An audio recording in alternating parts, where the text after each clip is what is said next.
ఇప్పుడు మనము చాపయోగము చాపయోగము అని చెప్పేసి దీని గురించి మనం తెలుసుకునే ప్రయత్నం చేద్దాము. ఇది లగ్నం ఏదైనా కానీ 12 రాశుల్లో ఏదో లగ్నం ఉండదు కదా, కంపల్సరీగా ఏ జాతకుడికైనా సరే ఒక లగ్నం ఉంటుంది రాశి చక్రంలో భచక్రంలో. ఇక్కడ ఈ లగ్నాధిపతి ముఖ్యంగా ఉండవలసినటువంటి లక్షణం ఏంటంటే లగ్నాధిపతి ఉచ్చ స్థితిలో ఉండాలి. ప్రతి గ్రహానికి ఉచ్చస్థానం ఉంది కదండి, అలాగే ఏ లగ్నమైనా కానివ్వండి ఆ లగ్నాధిపతి ఉచ్చస్థానంలో ఉండాలి. ఇది మొదటి కండిషన్, మొదటి నియమము.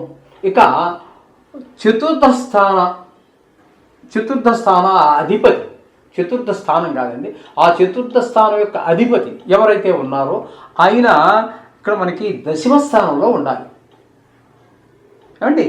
అలాగే ఈ దశమ స్థానాధిపతి ఎవరైతే ఉన్నారో ఆయన చతుర్థంలో ఉండాలి. దశమ స్థానాధిపతి చతుర్థంలోను, చతుర్థ స్థానాధిపతి దశమ స్థానంలోను, అంటే పరివర్తన చెంది ఉండాలి. అర్థమైంది కదండి. ఇప్పుడు ఇవి కండిషన్స్. ముఖ్యంగా ఇక్కడ మనం ఈ లగ్నం నుంచి మనకి ఈ లగ్నం కర్కాటక లగ్నం, ఈ కర్కాటక లగ్నానికి అధిపతి ఎవరండి? చంద్రుడు. ఆయన ఎక్కడున్నారు? వృషభంలో ఉన్నారు.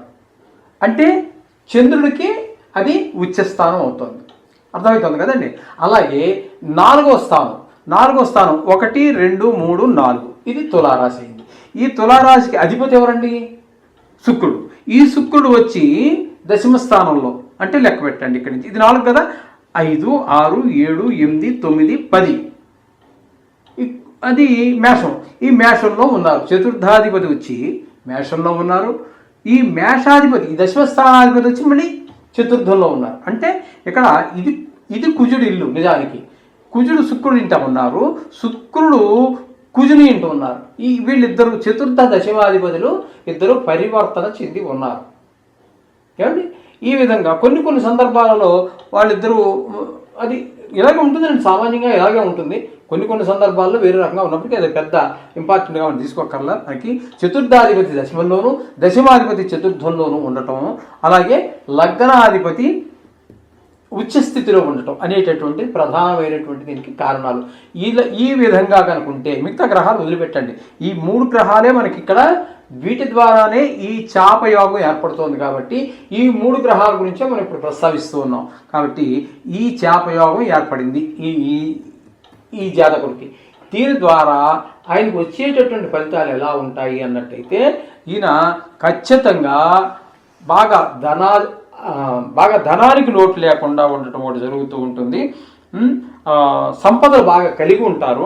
ఇంకొకరి ధనాగారాల్లో అంటే బ్యాంకుల్లోనూ, ఆర్బీఐ అంటే రిజర్వ్ బ్యాంకుల్లోనూ, లేకపోతే మొత్తం మీద ధనం ఎక్కువగా పోగయ్యేటి, చేతులు మారేటటువంటి వ్యవస్థల్లో వారి ఉద్యోగం జరుగుతూ ఉంటుంది.